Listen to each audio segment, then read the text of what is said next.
Okay, and this slide just simply is showing you the carrying value, excuse me, let me go back here. The carrying value that you're going to show on your books plus the discount, and these will always equal par, or the $100,000 in this case, because that's what they issued. So this is just separating these two out for you so you can see that. Okay, issuing bonds at a premium. Sort of the same concept as a discount, except for it's going to be the other side of the accounting on the T account. So here, again, you're issuing $100,000 in bonds, but the issue price is above. And now notice the price. It's 103, and you notice they say percent. This came from the finance industry, specifically traders. Traders are always in a rush, so they squeeze things down. And so they would say, 103 and a quarter, 103 and an eighth. They didn't quote the whole price. And so now this is how it's done in the industry. So again, the key point here is just move that decimal point over, add a zero there, and you'll get the full price. So again, stated interest rate. This is the coupon rate. This is the legal rate, the indenture rate. Okay? And the bond is going to pay 12% on its principal. But the market rate is 10%. Well, who wouldn't want to earn 12% and a 10%? Well, this company's not going to give away money. They're now going to sell these bonds at a premium, i.e. the investors has to pay more for that, so these two become in alignment. And so hence the premium of this amount. And you'll see this premium here. So again, the bond holders or investors will pay more for a bond that pays 12% when you can go out in the marketplace and only get 10%. And you'll notice here, instead of discount on bonds payable, they're saying premium, and it's on the other side of the T account. And now it's the cash. You're receiving more money, but now you're going to have to amortize this just like you did before. Only it's going to be on the other side of the T account. Same concept, divided by the number of periods. Whether it be a 2-year bond, 10-year bond, or 20-year bond, and how often it pays. Same thing with the bond interest. Now instead of the discount, you've moved the premium over here, and here's what they're actually paying out in cash. And here's your interest expense, and then you have to amortize that amount. And the reason why the difference is you received a premium, more cash here, but you're actually paying less, and now you have to add that. So really what you're doing is you're taking that premium and you're just cutting it up in small pieces and allocating it over those number of periods available. That's the concept of amortization. And the same thing here. Here is going to be a premium. You would subtract that out to get to your $100,000. Okay, bond pricing. Get technical, but it's based on cash outflow related to interest payments and cash and the par value. So what happens? You have two cash flows with the bond. It's periodic interest payment, usually every 6 months. So you can receive this $4,000, and then at the end of the maturity date, in this case it was 2 years, but it could have been 20 or 30 years, the investor is going to get paid that $100,000. Well, you're going to discount that to its present value, and this we'll cover this at the end of chapter 25. It will be an appendix of the book, but we will go into this. You need to understand this concept. So these are going to be calculated. It's very mathematical, to be honest with you. Software does all this today. So, but you will discount the bond to its present value. What you're really valuing in present terms is its cash flow. Everything is related to cash flow. As I've always said, cash is king, cash is queen, cash is everything in between, and that's what investors follow. And I'm not going to go into great detail on this, but there will be present value tables. So what they're really saying is $1,000 in 1 year worth the same amount as worth 1,000 today? No. It's worth less, because if you had that 1,000 today, you could earn interest on it. Hence, you take the present value of this and you will discount it, these cash flow payments, over the life of the bond. And so there are tables and mathematical formulas as well as software that will do this in a second for you. So bond retirement, the term retirement means the company is going to pay off its bonds, and so they're retiring them from their books. And so, and this is fairly straightforward. You take away the $100,000 or the $10 million or $100 million, whatever you issued, and you simply pay them off in cash to all the investors. And there will be no discount or premium because it'll be fully amortized at that point. This will change if you do it ahead of schedule, but we'll get into those kind of technicalities a little bit later.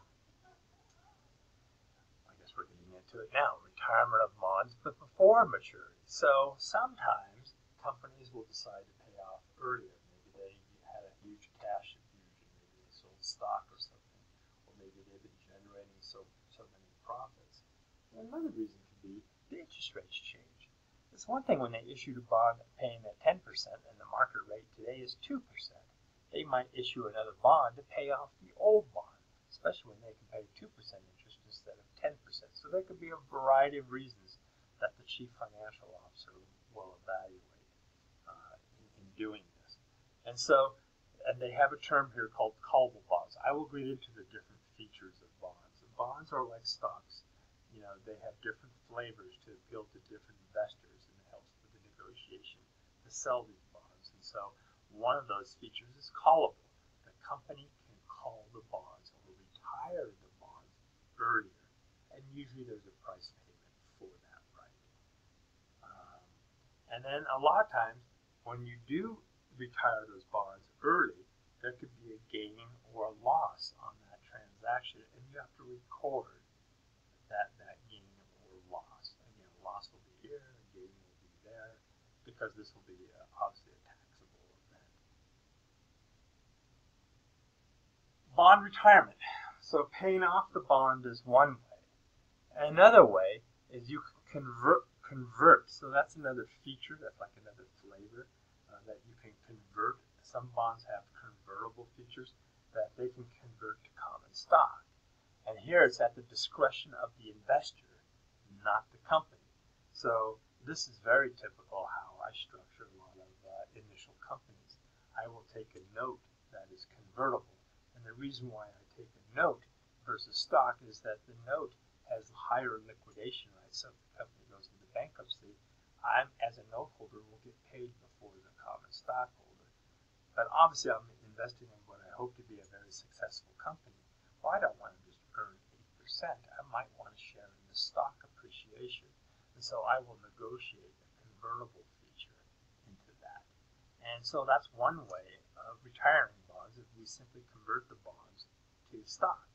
And all you're doing is just taking the bonds payable and you're converting it into stock. There is no actual transaction of cash. It's just you're taking the bonds off of your liabilities, and now you're adding it to the equity component of your balance sheet. Long-term notes payable. For instance, in the treasury market, these payables go by three different terms. Bills. Bills are anything less than 1 year. It could be 3 months, 6 months, 9 month bills. Notes typically are from 1 to 10 years. And bonds typically are from 10 to 30 years. There can be longer-term bonds. I believe it was Mexico or maybe England that actually sold about a year ago 100-year bonds. Pretty incredible, actually. So there's no specific term. That's really what the investors will bear. So again, there are bills, notes, and bonds. Typically, the difference is the maturity, be 1 year, 10 year, or longer. So long-term notes payables. A lot of times there could be a single payment of interest. You might pay this when you just buy back the loan, as an example. That's not uncommon. It's a simple payment plus interest. It's just one payment is one way of doing it.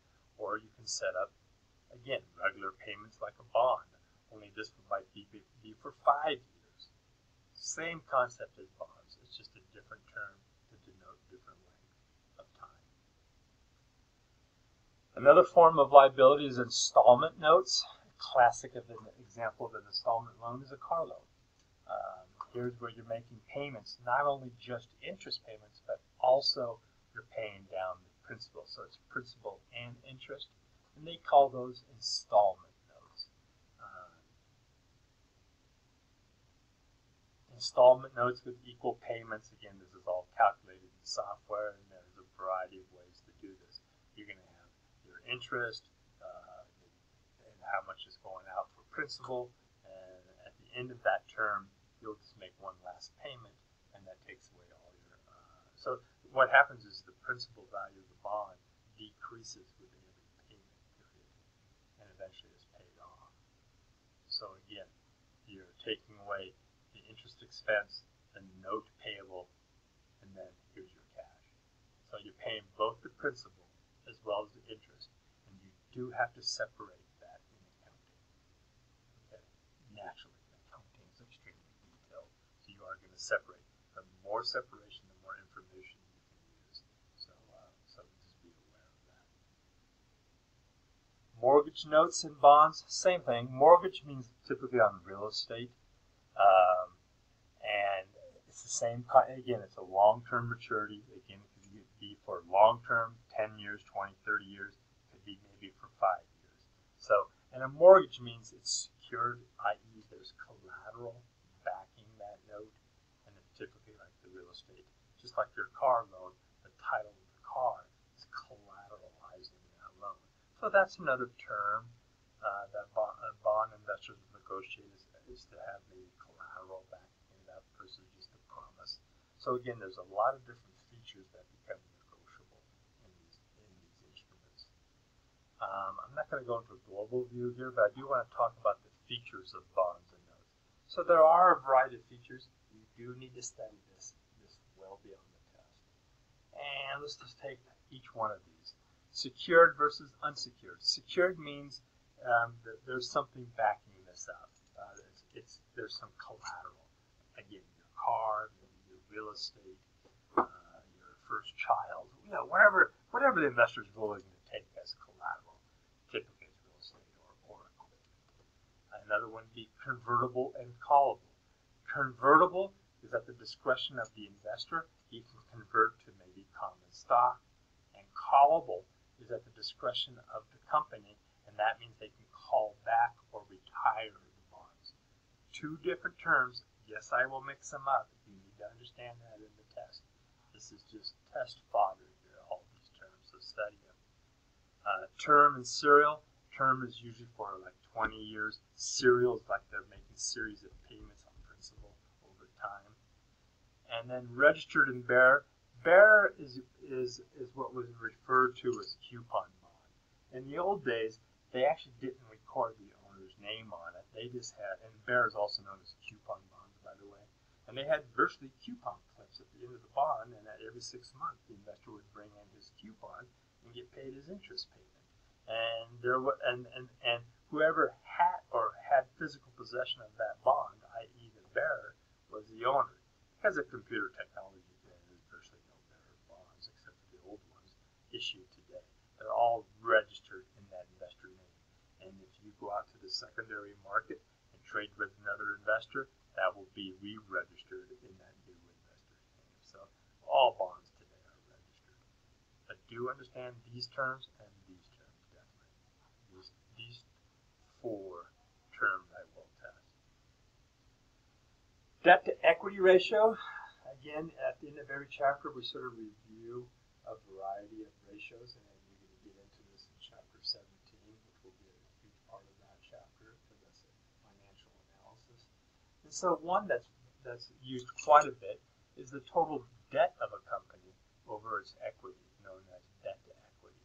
Very much used in banking and in the investment circles. So, and again, if you have more debt and smaller equity, the higher the number, the more risk. The less debt, more equity, the less risk. So this will affect the pricing of the company's stock and so forth. And it's one way to measure its long-term solvency, as an example. I'm not going to get into the present value. I'm going to skip this at the moment. I want to get into one more. Issuing bonds between interest dates. So the bond might pay interest every 6 months, let's say at the end of June, at the end of December. Well, what happens if you issue a bond at the end of May and you're going to pay interest in that December payment? You're going to have to calculate maybe a certain amount of 4, 5, 2, 3, 4, 5, 6 months interest, and that investor is either going to have to pay for that interest payment and then get it back at that interest date. So at in between payments, you're going to have to calculate what was the monthly rate of interest.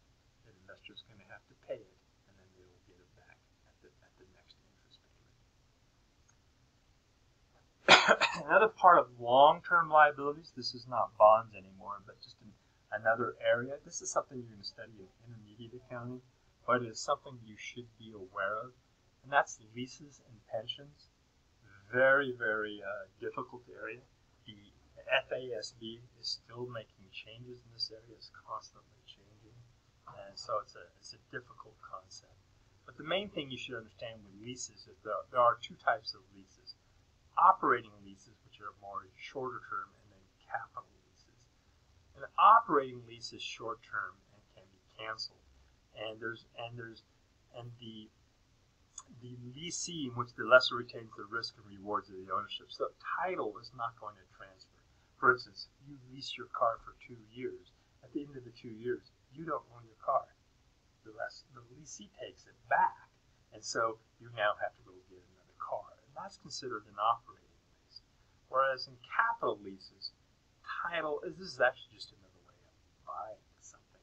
And so what happened in the earlier days, they just sort of structured a lease to get tax advantages. You see, in operating leases, those payments are tax deductible. Whereas capital leases is just a payment, and you actually have to show this on your balance sheet. Whereas in operating lease, since there is no transfer of ownership, you won't show that car on your balance sheet. You'll show an operating liability, but there is no asset. Here, you will show the asset, and then the payment, and then the depreciation of that asset. So these are handled very differently. These are long-term. These are short-term. These are shown on the balance sheet. This is shown on the income statement. So it's two different, completely different animals. Another area is pensions. This is like retirement plans for your employees. And usually this is a convoluted area of accounting. In fact, this is the area where the largest lie in finance exists. There are definitely two types of retirement plans. There's the defined benefit, and then there's the defined contribution. The defined benefit is where the problem is. And the older pensions were defined benefit, and our government still continues with this. And what a defined benefit plan is says you will retire and earn a certain amount of money, let's say $5,000, $8,000 a month, as long as you stay alive. And so that benefit is clearly defined. Well, the company has to set aside money to cover that payment. And these defined benefit plans are grossly underfunded on the global level. Just in the United States alone, it's in the trillions of dollars. How are these people going to get paid? That's yet to be seen. I think there's a huge problem bubbling in this area. Whereas defined contribution plans is you define how much you're contributing, but the value of that can change, and hence the benefit change. If your pension goes up in value, you'll retire with more payments. If it goes down in value, so what has happened is the transfer of risk. Again, you'll study this in your finance class in intermediate accounting, but you should at least be aware of this, because these are listed on the balance sheet as long-term liabilities. And again, this defined benefit plans, biggest lie in global finance. That's the end of chapter 14. I'll leave it there, and we'll start up again with chapter